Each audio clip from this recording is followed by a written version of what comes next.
Good evening to all of you. मैं विवेक स्वागत करता हूं आपका मेरे YouTube channel reasoning with Vivek. जैसा कि मैंने आपसे वादा किया था कि सबसे पहली क्लास मैं आपके लिए लॉजिकल के लेके आऊँगा, तो आज मैं आपके लिए पहली क्लास स्टेटमेंट एंड अजम्पशन, कथन एवं पूर्व धारणाएं, इसकी क्लास के साथ आज मैंने शुरुआत की है। तो मैं चाहता हूं कि जल्द से जल्द आप सभी लोग इसे लाइक करें, शेयर करें, सब्सक्राइब करें, सो दैट आगे की सभी क्लासेस का लाभ अन्य लोग भी उठा सकें।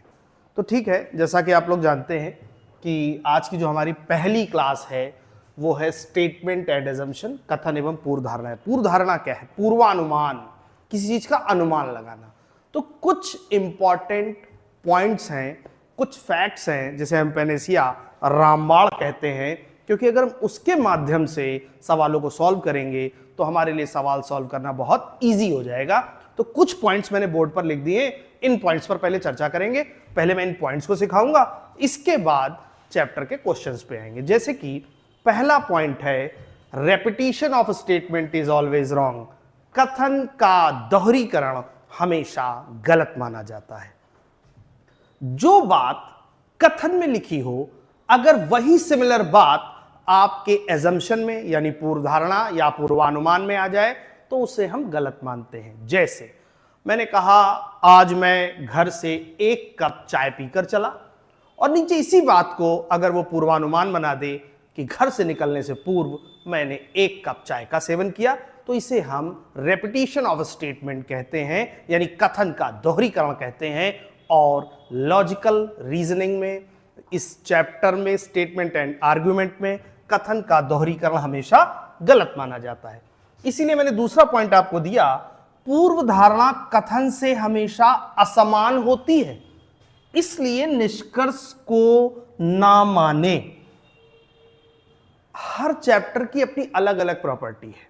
स्टेटमेंट आर्ग्यूमेंट कुछ और कहता है, कॉन्क्लूजन कुछ और कहता है, तो निष्कर्ष को ना माने। जनरली हम एजम्पशन में निष्कर्ष को फॉलो करते हैं, निष्कर्ष निकाला जाता है, इसलिए कभी भी पूर्व धारणा में हम निष्कर्ष को फॉलो नहीं करेंगे। आगे क्वेश्चंस में मैं और क्लियर करूंगा कि निष्कर्ष क्या है, इसलिए यह गलत है कि यह निष्कर्ष है। राइट, ठीक है। तीसरा पॉइंट, कोई सरकारी आदेश या सूचना जो जनसमूह के लिए कल्याणकारी हो, उसे सही मानते हैं। तो इसे कैसे समझेंगे? जनरली सरकारी सूचनाएं ही अंतिम समय में आदेश का रूप ले लेती हैं। मैं एक बिंदु उठाता हूं, जैसे गवर्नमेंट ने कहा कि आधार कार्ड को अपने बैंक अकाउंट, गैस अकाउंट हर जगह लिंक कराएं। तो आधार कार्ड को जब लिंक कराने की बात आई, जब इसको बहुत ज्यादा वैल्यू मिली, तो पहले ये सूचना थी। जब पहले आई तो सूचना रही, बहुत दिनों तक हमसे कहा गया लिंक कराएं, सब्सिडी मिलेगी। बहुत सारे लोगों ने कहा हमें नहीं चाहिए सब्सिडी, हम लिंक नहीं कराएंगे। बहुत दिनों तक सूचना रही। जब सूचना रहती है तो मामला लचीला रहता है, चलती रहती है। लेकिन एक अंतिम समय में इसी सूचना ने आदेश का रूप ले लिया। फला फला तारीख, लाइक 31/12/2024 तक जिन लोगों का अकाउंट आधार से लिंक नहीं होगा, वो अपने ही खाते से कोई लेन देन नहीं कर पाएंगे, या उन्हें गैस की कोई सुविधा उपलब्ध नहीं हो पाएगी। तो ये मजबूरी हो गई, आदेश जो है वो मजबूरी हो गई। अब हम ये एक्सक्यूज नहीं दे सकते कि हमें सब्सिडी नहीं चाहिए इसलिए मैं लिंक नहीं कराऊंगा, क्योंकि ये गवर्नमेंट का आदेश है और इस आदेश से आम जनता का कोई नुकसान नहीं है। इसलिए सरकारी आदेश या सूचना का हमें पालन करना चाहिए। जैसे सरकारी आदेश है कि हेलमेट पहनकर गाड़ी चलाएं, तो हेलमेट पहनकर गाड़ी चलाएं। तो मैंने एक बच्चे से पूछा ऐसा क्यों है, तो कह रहा है कि सर इसलिए कि हेलमेट बिकेंगे तो गवर्नमेंट को टैक्स मिलेगा। अरे नहीं भाई, ऐसा नहीं है। हेलमेट पहनकर जब हम गाड़ी चलाएंगे तो हमारी सुरक्षा है इसमें। एक गाड़ी में 3 सवारी ना बैठे। मैंने कहा 3 सवारी ना बैठे? बोले हाँ 3 सवारी बैठ जाएंगी तो ज्यादा गाड़ियां नहीं बिकेंगी सर, इसलिए ऐसा है। सब लोग अलग अलग गाड़ियां लेंगे तो अलग अलग गाड़ी बिकेंगी तो सरकार को टैक्स मिलेगा। ऐसा बिल्कुल नहीं है। ये आम जनता की सुरक्षा की दृष्टि से है। इसलिए कोई भी सरकारी आदेश या सूचना जो जन समूह के लिए कल्याणकारी हो, इस बात पर गौर करिएगा, क्योंकि बहुत सारे बच्चे इस जगह पर आकर दूसरी तरीके से सोचने लगते हैं कि क्या हम रसोई गैस के बढ़े दामों के लिए धरना नहीं कर सकते, प्रदर्शन नहीं कर सकते? जी हां, शांतिपूर्ण ढंग से धरना प्रदर्शन, सरकार की इस तरीके की नीतियों का विरोध करने का हमें लोकतांत्रिक अधिकार है। मैं उस विषय पर यह चर्चा नहीं कर रहा हूं। चर्चा है जो आदेश या सूचना जन समूह के लिए कल्याणकारी हो, उसे हमें हमेशा सही मानना है।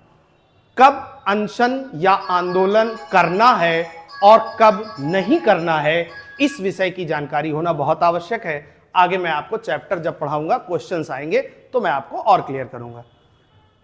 नेक्स्ट पॉइंट है सभी, प्रत्येक, कुल ऐसे शब्दों का प्रयोग पूर्व धारणा को निर्बल बनाता है। It makes it weak. All,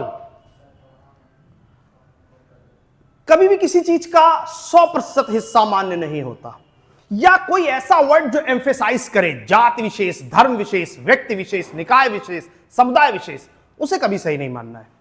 जैसे ये सभी लोग समझ रहे होंगे, मेरा नाम विवेक तिवारी है, तो मेरा जन्म ब्राह्मण कुल में हुआ, तो मुझे यह कहने का अधिकार है कि ब्राह्मण कुल अच्छा है, मुझे गर्व है।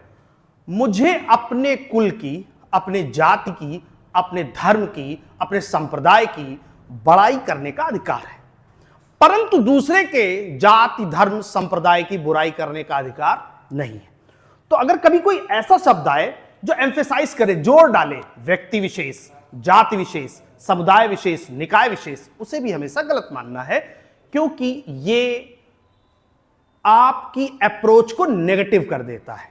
इसलिए सभी, प्रत्येक, कुल, हरेक ऐसे शब्दों का प्रयोग भी वर्जित है। और कोई ऐसा शब्द, जैसे मैं अच्छा पढ़ाता हूं, यह विषय मुझे नित्य प्रति नई ऊर्जा देता है, बच्चों के लिए नए क्वेश्चंस लाने के लिए मुझे नित्य प्रति प्रेरित करता है। लेकिन जिस दिन मैंने यह कहना शुरू कर दिया कि सिर्फ मैं अच्छा पढ़ाता हूं, एकमात्र मैं विकल्प हूं, यह बात इंडिविजुअल व्यक्ति के लिए हो गई। ये एम्फेसाइज कर रही है, जोर डाल रही है, छाप छोड़ रही है व्यक्ति विशेष के बारे में, तो ऐसे सभी शब्दों का प्रयोग वर्जित है। तो आशा करता हूं इन पॉइंट्स के साथ जब हम आगे बढ़ेंगे तो चैप्टर आपको बेहतर समझ आएगा। ठीक है, तो ये 4 पॉइंट्स मैंने आपको बताए। अगर इन पॉइंट्स में कोई भी पॉइंट आपको कम समझ आया हो तो आप मुझे कमेंट करके पूछ सकते हैं, मैं जरूर उस पर डिस्कशन करूंगा। ठीक है, ऐसा ही सेम क्वेश्चंस के साथ भी है। लॉजिकल की पहली शर्त है मोर डिस्कशन मोर नॉलेज। जितना ज्यादा हम डिस्कस करेंगे क्वेश्चन को, एक क्वेश्चन को उठाओ और चारों तरफ ले जाओ, उतना बेहतर हमें समझ आएगा। लॉजिकल तभी बेहतर आती है जब हमारा सामाजिक ज्ञान भी बेहतर होता है। लॉजिकल को सीखने का सबसे बेहतर तरीका यही है कि क्वेश्चन को उसकी मूल जगह से उठाकर किसी और जगह ले जाकर सॉल्व करने की यदि क्षमता हमारे अंदर विकसित हो जाए तो लॉजिकल हमें आसान लगने लगेगी। आजकल एग्जाम में बहुत चैलेंजिंग है ये, इसीलिए मैं सबसे पहली क्लास लॉजिकल की लेकर आया हूं। तो चलिए इसी के साथ क्वेश्चंस पे आते हैं। हमारा पहला क्वेश्चन आया,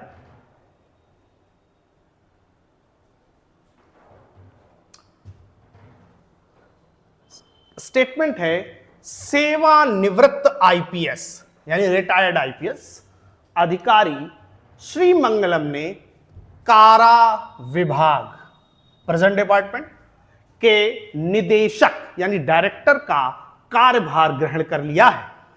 आशा है कि अब संस्थान के प्रशासन में सुधार होगा। चलिए सबसे पहली बात तो क्वेश्चन पर ही डिस्कशन करना चाहिए। आई थिंक क्वेश्चन बहुत इजी है, सबको क्लियर होगा कि किसी विभाग में एक आईपीएस अधिकारी श्री मंगलम ने एक पद ग्रहण किया है, वो पद है निदेशक का यानी डायरेक्टर का। तो उनसे ऐसी आशा की जा रही है कि अब वो प्रशासन को, एडमिनिस्ट्रेशन को बेहतर करेंगे। उनसे ऐसा अनुमान, जिस पद पर आप पदासीन हैं, जिस कार्य में आप कार्यरत हैं, सदैव आपसे अच्छे कार्य की ही आशा होती है। हम किसी के लिए कैसा करते हैं ये मैटर नहीं करता, लेकिन हमारा जो स्वभाव है, ये ह्यूमन नेचर है कि अगर हमें सामने वाले की आवश्यकता पड़े तो वो मेरे एक फोन कॉल पर रात में 2 बजे आ जाए। तो आशा हमेशा पॉजिटिव होती है सामने वाले से। अगर आपकी वॉलेट खो जाए, आप रिपोर्ट लिखाने जाएं, तो क्या चाहते हैं कि पुलिस आपसे अननेसेसरी क्वेश्चन करे कि आप 8 बजे वहां क्या कर रहे थे? आप तो स्टूडेंट हैं, आपको 8 बजे पढ़ता होना चाहिए था। आपके फादर क्या करते हैं? आपके पास 200 रुपए आए कहां से? आप चाहते हैं कि यदि आपकी कोई जेन्युइन प्रॉब्लम है, आप वहां पर रिपोर्ट के लिए गए हैं, तो वो रिपोर्ट लिखे, ना कि आपसे अननेसेसरी इधर उधर के सवाल पूछे। तो जो व्यक्ति, एक विद्यार्थी एक अध्यापक से आशा करता है कि जो वो पढ़ाए वो एग्जाम के लिहाज से हो, वो एग्जाम में आने वाला हो। एक अध्यापक अपने बच्चों से क्या आशा करता है? वो आशा करता है कि हमारे बच्चे अच्छा सीखें, अच्छा पढ़ें और सेलेक्ट हो। तो आशा हमेशा पॉजिटिव होती है। पहली पूर्वधारणा है आपके पास सॉरी, श्रीमंगलम से पहले संस्थान में कोई निदेशक नहीं था। अब मैंने आपसे कहा कि क्वेश्चन को कहीं और ले चलने की क्षमता कैसे। एक कोचिंग से मेरे पास कॉल आता है, एक इंस्टीट्यूट से कॉल आता है, या किसी अन्य जगह से कॉल आता है कि हमारे यहां आकर के रीजनिंग पढ़ा दीजिए। तो क्या इस स्टेटमेंट से कहीं भी यह जानकारी हिडन है कि उस कोचिंग में उससे पहले रीजनिंग का कोई टीचर नहीं था, या उस कोचिंग में मैं पहला टीचर होने जा रहा हूं? ऐसी कोई जानकारी हमारे पास नहीं है। तो श्रीमंगलम से पहले संस्थान में कोई निदेशक नहीं था, इस विषय की जानकारी स्टेटमेंट से नहीं मिल रही है। इट मींस ये कांट से केस है, मगर कांट से नहीं, हम इसे रॉन्ग कहते हैं, क्योंकि यहां पर कांट से बताएंगे तो आप कंफ्यूज हो जाएंगे। ऑलरेडी ये पूर्व धारणाएं बहुत कंफ्यूज करती, तो आप क्लियरली कहिए रॉन्ग है, क्योंकि इसका स्टेटमेंट से कोई लेना देना नहीं है। हम ये नहीं कह सकते कि वो शायद वो विभाग पहली बार बना हो, ये पहला ही पद हो, या वो विभाग बहुत पुराना है, पद में लोग बार बार बदल रहे हैं, लोग बार बार आ रहे हैं। तो इस बात की जानकारी नहीं है कि श्रीमंगलम से पहले संस्थान में कोई निदेशक नहीं था। नहीं था या था, ये दोनों बातें हमारे लिए डाउटफुल है। चलिए नेक्स्ट, निदेशक से यह उम्मीद की जाती है कि वह संस्थान का प्रशासन देखे। मैंने आपसे क्या कहा? जो भी व्यक्ति जिस पद पर पदासीन है, जिस कार्य में कार्यरत है, उससे हमेशा बेहतर कार्य की ही आशा की जाती है। तो यह बिंदु 100% क्लियर, एकदम सही है, राइट? आशा करता हूं आपको समझ आया होगा। दूसरा क्वेश्चन हमारे पास आता है, ईमानदार व्यक्ति सदा सच बोलते हैं। ईमानदार व्यक्ति सदा सच बोलते हैं। पहली पूर्व धारणा आई, सच बोलने वाले व्यक्ति ईमानदार होते हैं। अब देखिएगा, ये जनरली यहां पर बहुत कंफ्यूजन होता है बच्चों को। यहां 2 अलग अलग चीजें हैं। ये ईमानदार लोग हैं, ये सच बोलने वाले हैं। मैंने कहा सभी ईमानदार जो हैं वो सच बोलते हैं। तो इसका यह मतलब नहीं हुआ कि जो सच बोलता है वो ईमानदार है। जो ईमानदार है वो सच बोलता है। सब्जेक्ट प्रेडिकेट के हिसाब से देख लें इसे आप, सब्जेक्ट ऑब्जेक्ट के, तो ये सब्जेक्ट है आपके लिए, सच बोलने, ईमानदार, और ये क्या है? सच बोलने वाला। तो सब्जेक्ट ऑब्जेक्ट ऐसे मान के कर सकते हैं। तो ऑब्जेक्ट कभी पूरी तरह से सब्जेक्ट का रूप नहीं ले पाएगा। ईमानदार व्यक्ति सदा सच बोलते हैं, ना कि सच बोलने वाले ईमानदार होते हैं। एक ईमानदार का गोला है जिसके अंदर जो भी बैठा है वो सच बोलता है। मैंने कहा वो सच्चा व्यक्ति जा रहा है, तो ये डैम श्योर है कि वो ईमानदार है, क्योंकि सभी सच बोलने वाले ईमानदार हैं। लेकिन अगर कहा जाए वो ईमानदार जा रहा है, तो आप ये नहीं कह सकते कि वो सच बोलने वाला है, क्योंकि सारे सच बोलने वाले ईमानदार है, ना कि सारे ईमानदार सच बोलने वाले। यानी ये जस्ट ऑपोजिट है, इसलिए हम इसे सही नहीं मानते। तो सच बोलने वाले व्यक्ति ईमानदार होते हैं, यह संशयात्मक है, इस पर हम कोई चर्चा नहीं कर सकते। फिर कह रहा है जो ईमानदार होते हैं वे सच बोलते हैं। जी हां, यही लिखा है, ईमानदार व्यक्ति सदा सच बोलते हैं। तो आपको लग रहा है कि 100% करेक्ट है। इसे ही हम कथन का दोहरीकरण कहते हैं। अरे यही बात तो ऊपर लिखी है, हमने कुछ नहीं सीखा, एग्जामिनर ने जो दिया वही नीचे दे दिया। तो इसे हम कहते हैं रेपिटेशन ऑफ स्टेटमेंट, कथन का दोहरीकरण। क्या कहते हैं? कथन का दोहरीकरण। यह बात सही नहीं होगी। क्लियर है? चलिए इसी के साथ तीसरे क्वेश्चन पे चलते हैं। कथन राजपट पर आने वाले बिंदु, राजपट। बच्चे कहते हैं राज प्लस पट यानी राजा का दरवाजा। हां ठीक है, परंतु आगे और क्वेश्चन पढ़ने पर क्लियर होगा कि किसकी चर्चा कर रहा है। राजपट पर आने वाले अधिकांश चेहरे फिल्मी जगत नहीं, जगत लिख लीजिए यहां, फिल्मी जगत की प्रसिद्ध हस्तियों के पुत्र एवं पुत्रियां हैं। यानी ये जो राजपट है, ये राजपट फिल्मी पर्दे की बात कर रहा है। किसकी बात कर रहा है? फिल्मी पर्दे की बात कर रहा है। तो कह रहा राजपट पर आने वाले अधिकांश चेहरे फिल्मी जगत की प्रसिद्ध हस्तियों के पुत्र एवं पुत्रियां हैं। चलिए पहला सॉरी, उन्हें अभिनय कला विरासत में प्राप्त हुई है। आप जवाब दें, क्या कभी कलाएं विरासत में प्राप्त होती हैं? विरासत में जमीन जायदाद, गड़ा धन, पड़ा धन, खड़ा धन ये प्राप्त हो सकता है, परंतु कलाएं विरासत में प्राप्त नहीं होती। अगर कलाएं विरासत में प्राप्त होती तो आज का सबसे बड़ा सुपरस्टार किसको होना चाहिए था? अभिषेक बच्चन। हाँ, बॉलीवुड के शहंशाह अमिताभ बच्चन फादर है उनके। और मुझे नहीं लगता कि शायद जितने बच्चे मुझे देख रहे हैं, सुन रहे हैं, उनमें से किसी का भी फेवरेट होगा अभिषेक बच्चन। ऐसा नहीं है, मैं उनके एक्टिंग स्किल्स की बात नहीं कर रहा हूं यहां पर।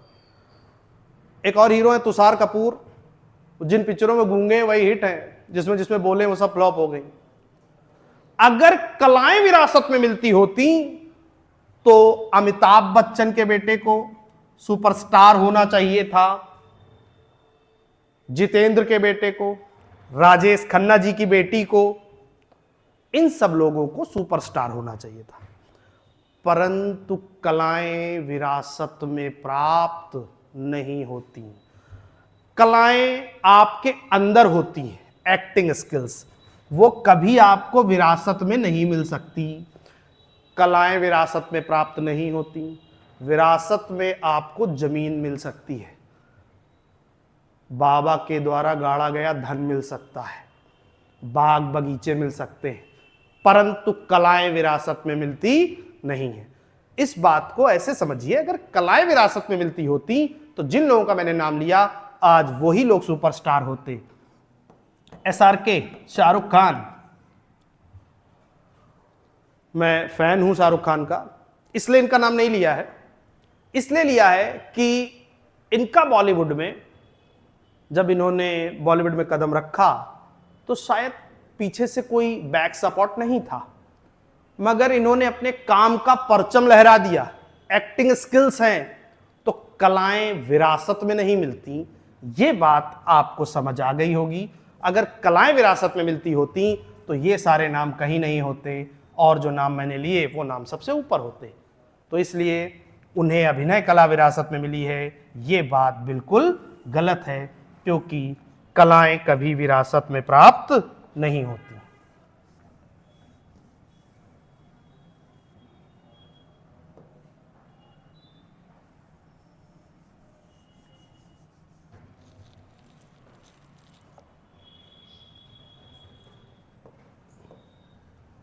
नेक्स्ट, दूसरे नौजवानों को न तो फिल्मों में दिलचस्पी है और ना ही अभिनय करने की कला है।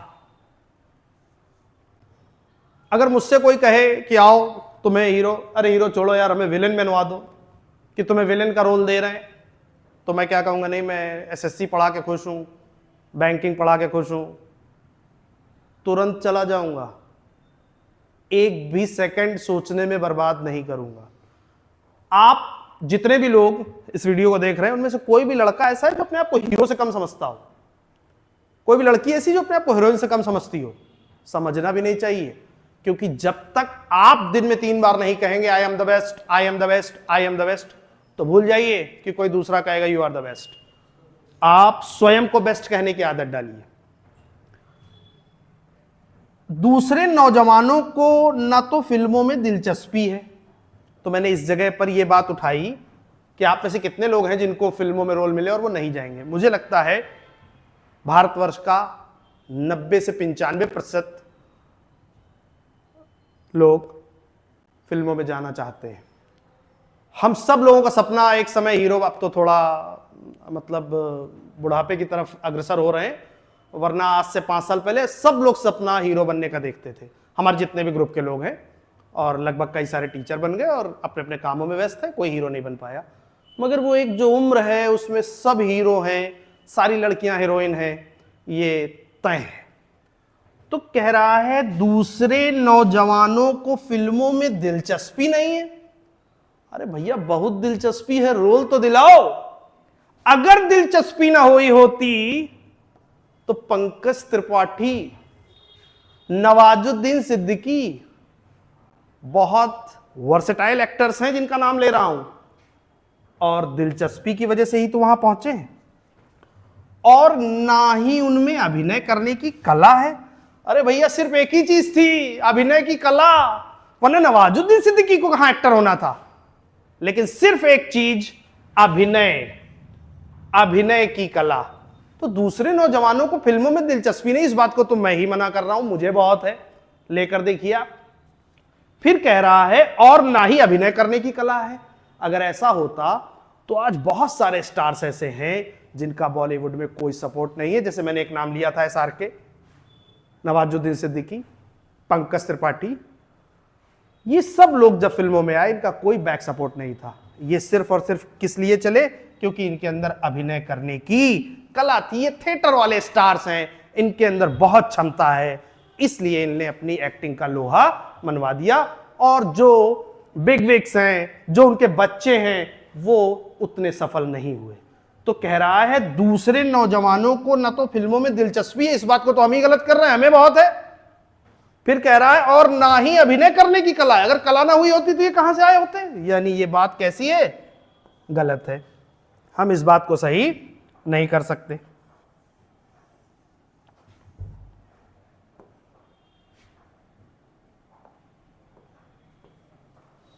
राइट? चलिए नेक्स्ट क्वेश्चंस पे आते हैं। अगला क्वेश्चन है, यदि आज धूप उगती है तो आलू की फसल को लाभ होगा। क्वेश्चन बहुत इजी है, समझाने की आवश्यकता नहीं है। पहला एजम्पशन है आज धूप उगना आलू की फसल के लिए लाभदायक है। अरे इतना कठिन हो गया, जो ऊपर है वही नीचे है, ये उगती है। जो ऊपर लिखा है सिमिलर बात, बिल्कुल वैसी ही बात नीचे लिखी है। यदि आज धूप उगती है तो आलू की फसल को लाभ पहुंचेगा, आज धूप उगना आलू की फसल के लिए लाभदायक है, बोथ आर सेम। इसे हम कहते हैं कथन का दोहरीकरण, रेपिटेशन ऑफ स्टेटमेंट। तो ये क्या हो जाएगा? गलत हो जाएगा। यदि आज धूप नहीं उगती तो आलू की फसल को हानि होगी। मैं खाना खाऊंगा तो थोड़ा एनर्जेटिक हो जाऊंगा, तो मैं नहीं खाऊंगा तो मर जाऊंगा।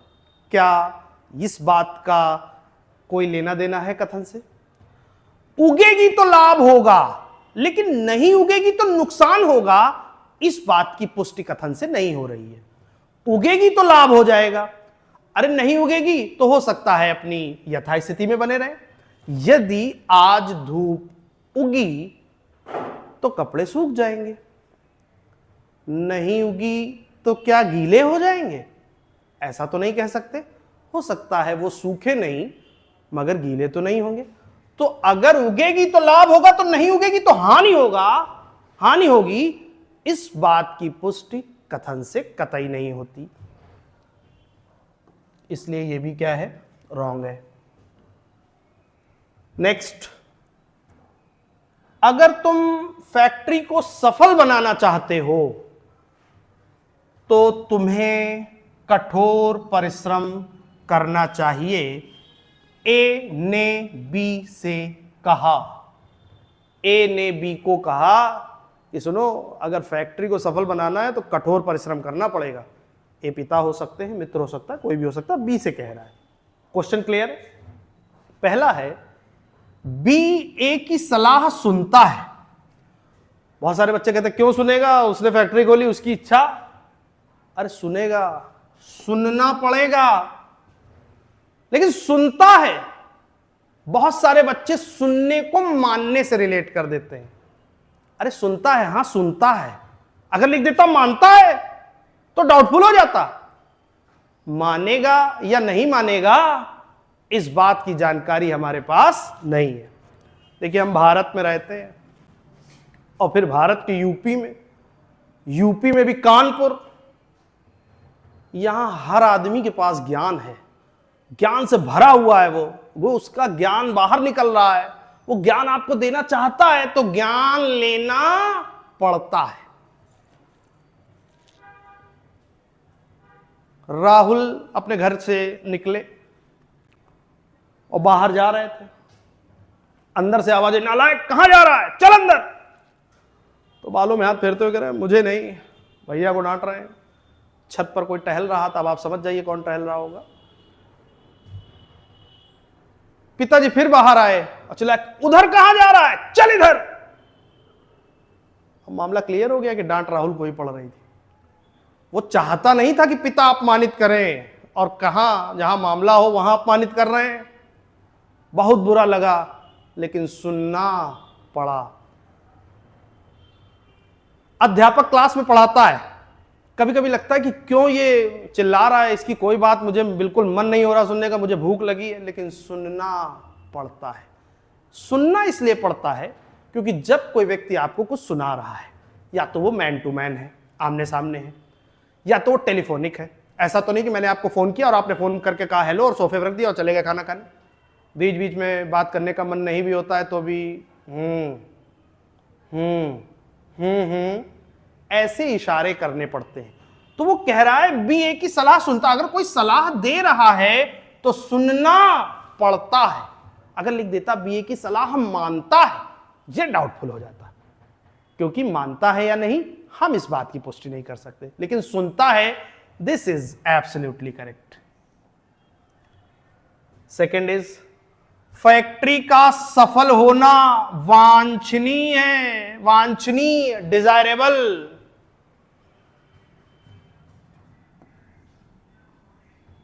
Absolutely correct. भगवान की आरती पढ़ते हो, मन वांछित फल पावत जानत अविवेका। मन वांछित, मन की इच्छा के अनुसार वांछनीय। कोई भी बिजनेस, कोई भी व्यापार, हमेशा सफलता वांछनीय होती है। याद रखिएगा, मैं एक कॉन्सेप्ट आपको क्लियर कर दूं, क्वेश्चन छोड़ दीजिए, कॉन्सेप्ट सीखिए। लाभ और सफलता, लाभ और सफलता सदैव वांछनीय होते हैं। देखिए, कोचिंग पढ़ने आए बच्चे, सभी के लिए सिलेक्शन वांछनीय है, एब्सोल्युटली करेक्ट। लेकिन सफल होगा वो जो उस स्टैंडर्ड की, उस स्तर की मेहनत करेगा। परंतु सफलता वांछनीय सबके लिए है, सिलेक्शन चाहते सब है। तो उसने कहा फैक्ट्री का सफल होना वांछनीय है। Yes, this is absolutely correct. सफलता और लाभ सदैव वांछनीय होते हैं। नेक्स्ट, धूम्रपान निषेध। एक गाड़ी के डिब्बे में एक सूचना पट, एक इंफॉर्मेशन बोर्ड एक ट्रेन के डिब्बे में लगा हुआ है कि धूम्रपान निषेध। ठीक है, आजकल सभी जगह लिखा होता है, अच्छी बात है। पहला एजम्पशन है, साधारणतया लोग ऐसी सूचना का सम्मान करेंगे। तो याद रखिएगा, विज्ञापन दिया ही इसलिए जाता है कि आप उसे पढ़ें और स्वीकार करें। अगर सूचना लगाई गई है तो क्या सोचकर लगाई गई होगी कि लोग आए और इसकी तरफ देखें और वहीं खड़े होकर धूम्रपान करें। सूचना या किसी भी तरह का विज्ञापन दिया ही इसलिए जाता है कि लोग उसका पालन करें। तो जी हां, साधारणतया लोग ऐसी सूचना का सम्मान करेंगे, करना चाहिए, करना पड़ेगा। आप पब्लिक प्लेसेस पर इस तरह की हरकत नहीं कर सकते। राइट। नेक्स्ट, कुछ लोग डिब्बे में धूम्रपान करना पसंद करते हैं। अब पसंद करते हैं का मतलब ये नहीं है कि वो डिब्बे में जाते हैं तो ही धूम्रपान करते हैं और घर के बाहर नहीं। पसंद करते हैं का मतलब वो आदी हैं, इतने यूज्ड टू हैं कि उनको इस बात का भी इल्म नहीं है कि वो कहां हैं, वो डिब्बे में भी धूम्रपान करने के लिए शुरू हो जाते हैं। तो अगर ऐसा नहीं करते होते, डिब्बे में धूम्रपान नहीं करते होते, तो सूचना पट लगाने की आवश्यकता ना पड़ती। मैं मंदिर गया, वहां लिखा जेब कतरों से सावधान। सेंसलेस है ना। हर हर महादेव लिखा होना चाहिए, जय माता की लिखा होना चाहिए, वहां लिखा जेब कतरों। किसी की जेब कटी होगी तभी वहां सूचना लगानी पड़ी कि जेब कतरों से सावधान। तो अगर लोग डिब्बे में धूम्रपान करना पसंद नहीं करते होते तो हमें इस सूचना की आवश्यकता ना पड़ती। This is also absolutely correct. तो आशा करता हूं कि आज का सेशन आपके लिए बेहतर और एग्जाम के लिहाज से कुछ क्वेश्चंस मैंने आपको कराए हैं, आगे और क्वेश्चन कराऊंगा। तो आपको जो भी डाउट्स हो किसी क्वेश्चन में या किसी बिंदु में, या जिसमें आपको लगे कि मुझे और समझाना चाहिए, तो मुझे कमेंट सेक्शन में जाकर कमेंट करें, मैं जरूर उस पर विचार करूंगा। तो आज के लिए इतना ही रखता हूं, आगे की क्लास में इसी चैप्टर के साथ कंटिन्यू करूंगा। Okay, thank you. ज़्यादा से ज़्यादा लाइक करें, सब्सक्राइब करें, शेयर करें, सो दैट सभी लोग इसका लाभ ले सकें। मेरा YouTube चैनल है reasoning with Vivek. Thank you.